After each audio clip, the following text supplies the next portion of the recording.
Baik, Assalamualaikum warahmatullahi wabarakatuh. Saya Diana Vitasari. Di sini saya akan menjelaskan tentang Kesultanan Malaka.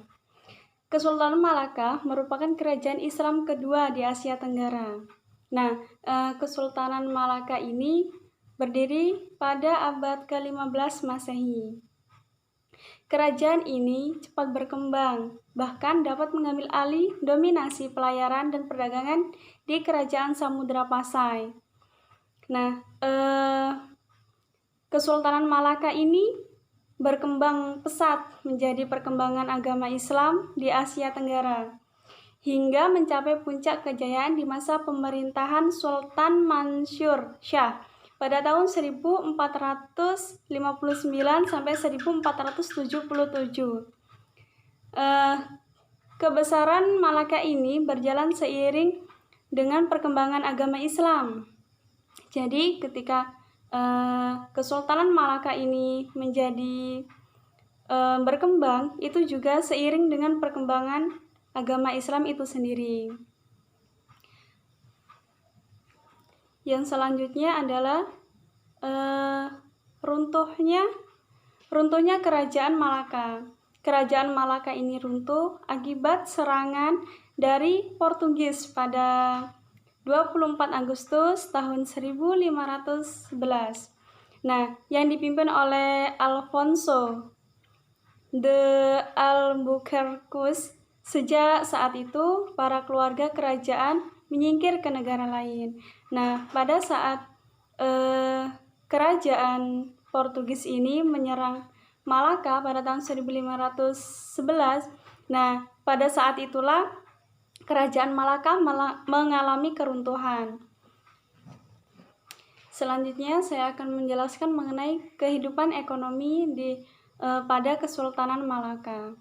Nah, sejak Kerajaan Malaka berkuasa, jalur perdagangan internasional yang melalui Selat Malaka itu semakin ramai bersamaan dengan kekuatan Majapahit dan Samudra Pasai. Kerajaan Malaka ini tidak memiliki persaingan dalam perdagangan. Tidak adanya saingan tersebut, dia bisa mendorong kemajuan ekonomi pada masa Kesultanan Malaka. Kemudian raja dan pejabat kerajaan turut serta dalam perdagangan dengan memiliki kapal dan awak-awaknya.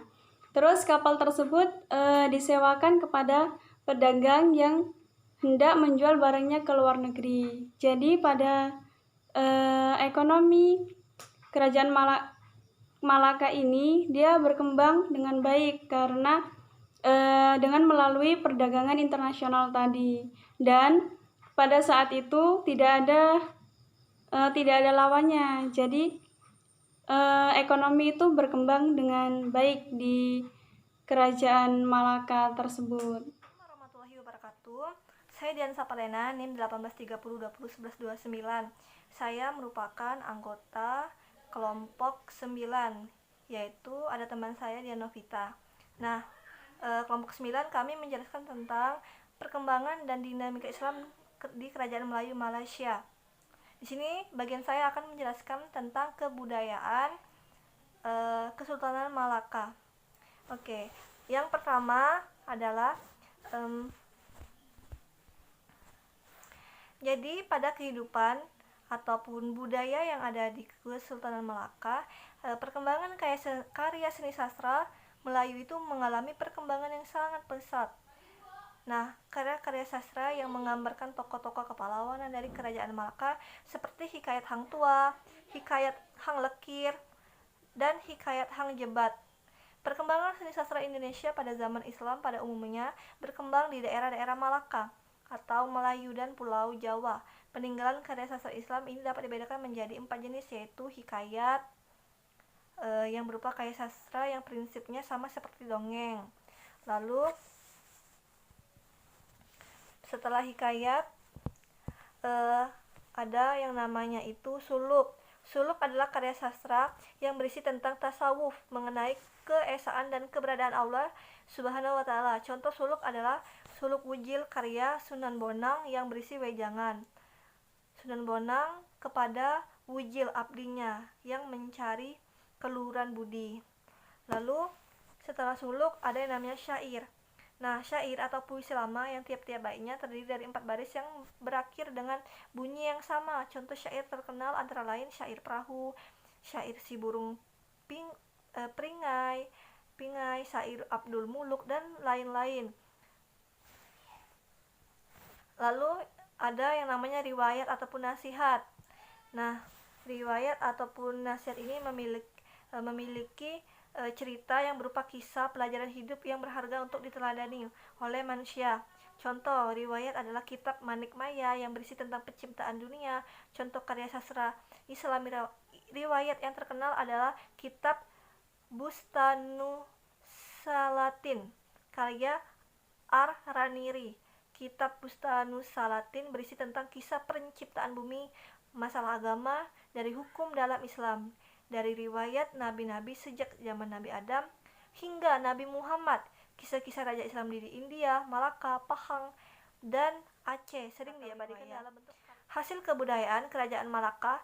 Pada kehidupan budaya, perkembangan karya sastra Melayu ini mengalami perkembangan yang pesat, seperti munculnya karya sastra yang menggambarkan tokoh pahlawan dari kerajaan Malaka.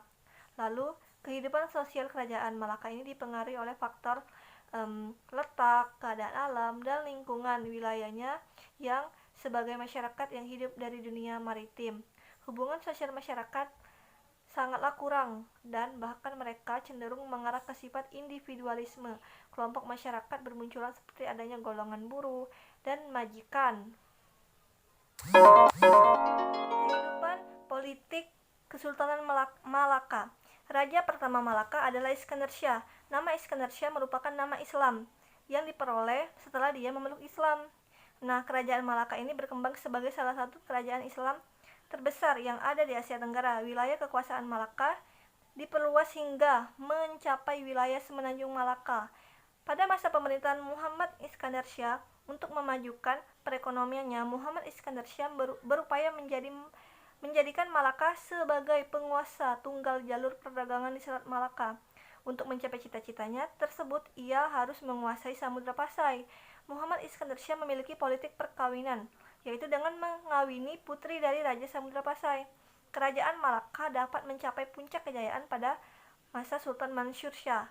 Pada masa pemerintahnya, Malaka berhasil menjadi pusat perdagangan dan penyebaran agama Islam di Asia Tenggara. Sultan Mansur Shah melanjutkan politik ayahnya dengan memperluas wilayah kekuasaannya baik di semenanjung Malaka maupun di wilayah Sumatera Tengah. Perkembangan politik kerajaan Malaka mengalami kemunduran pada masa pemerintahan Sultan Alauddin Shah. Jadi banyak daerah taklukan kerajaan Malaka yang melepaskan diri. Perang dan pemberontakan banyak terjadi di kerajaan yang berada di bawah kekuasaan Malaka. Nah, kerajaan Malaka semakin melemah akan adanya insiden pemberontakan itu. Pada saat Sultan Mahmud Shah memerintah, daerah kekuasaannya hanya meliputi sebagian kecil semenanjung Malaya. Hingga pada akhirnya bangsa Portugis berhasil menduduki Malaka pada tahun 1511 dan mengakhiri kekuasaan di Malaka. Pengaruh Islam dalam perundang-undangan Malaka.